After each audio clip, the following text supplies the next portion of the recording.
Alors, on est le 6 juin 2022.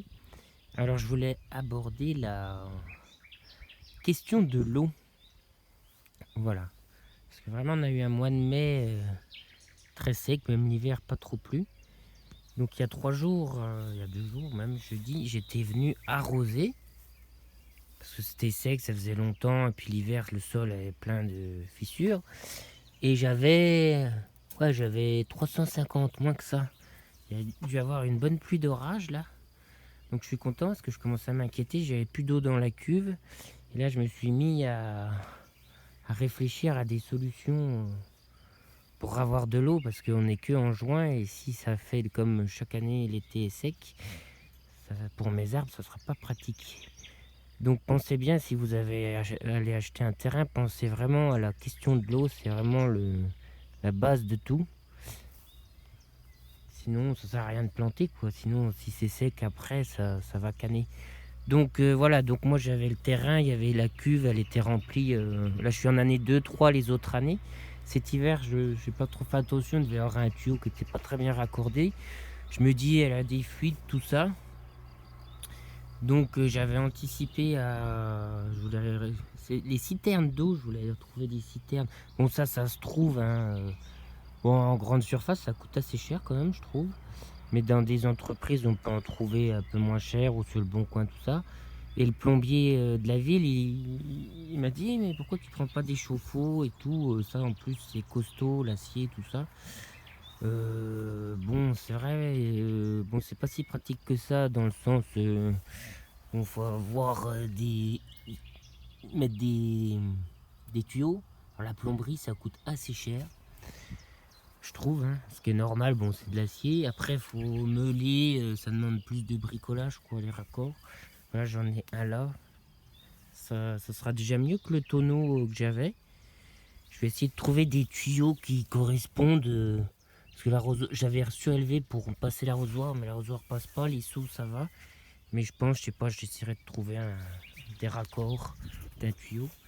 Je pensais faire avec l'autre aussi et mettre un système d'arrosage. Du coup, j'ai récupéré des vieux tuyaux de goutte à goutte. Donc je verrai, ça c'est un projet.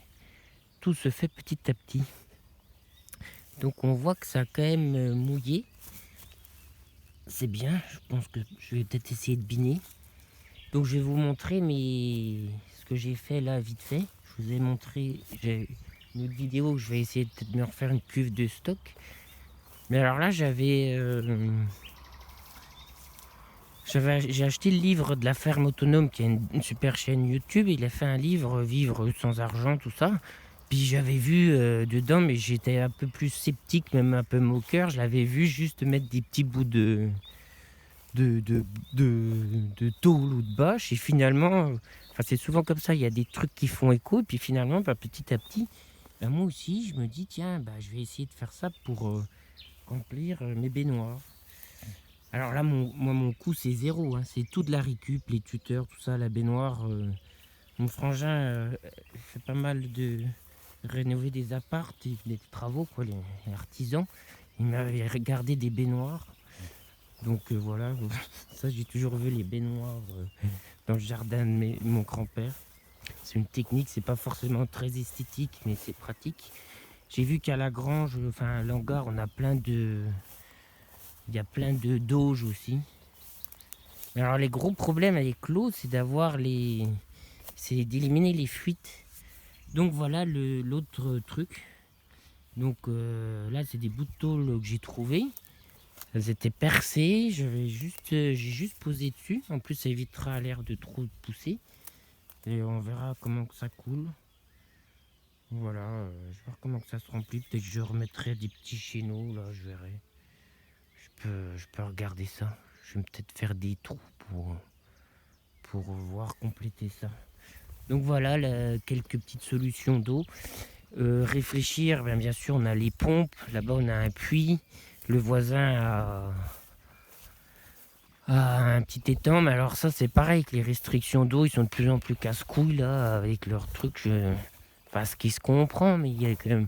Bon, bref, pomper l'eau, après c'est des moteurs thermiques, tout ça pour envoyer l'eau, c'est toujours le problème des tuyaux raccords, la distance, j'ai 30 mètres. Peut-être récupérer des vieux tuyaux de pompiers, enfin voilà. Mais pensez surtout à avoir de l'eau en stock. Donc voilà, avec les gouttières, un peu plus affinées. Donc faut que je pense à mettre un bout de bois dedans, parce que, vous voyez, les lézards, ils n'arrivent pas à remonter sur les parois, ça glisse trop. Donc ça, pour les aider, moi qui suis bouddhiste, préserver la vie des bêtes, bon, c'est leur karma, ma foi, c'est comme ça. Lui, il a déjà pu sa queue. Vous voyez pas trop, il est à l'ombre là. Et voilà, donc là on a un truc vraiment basique, pas comme la plomberie, les robinets, à part peut-être le truc, mais j'achèterai les trucs en caoutchouc aussi, qu'on tire pour les éviers, comme ça sera plus facile à purger l'eau stagnante, il y aura trop d'eau. Et voilà, donc là, pas de robinetterie, pas de risque de gel, ça c'est du costaud, il n'y a que mes petites ficelles, mais ça après c'est de l'entretien de base, les tôles, voilà. Un bon plan comme ça. Voilà. Pareil là-bas, bon, je retaillerai, je raffinerai. Ah, je suis content, petit à petit, ça se fait en fait. Faut vraiment laisser petit à petit, puis que les idées se fassent. Récupérer tout ce que vous pouvez, sans que ça devienne trop un chantier non plus, mais quand même, peu importe. Vu l'époque qu'on est actuelle, allez, à plus.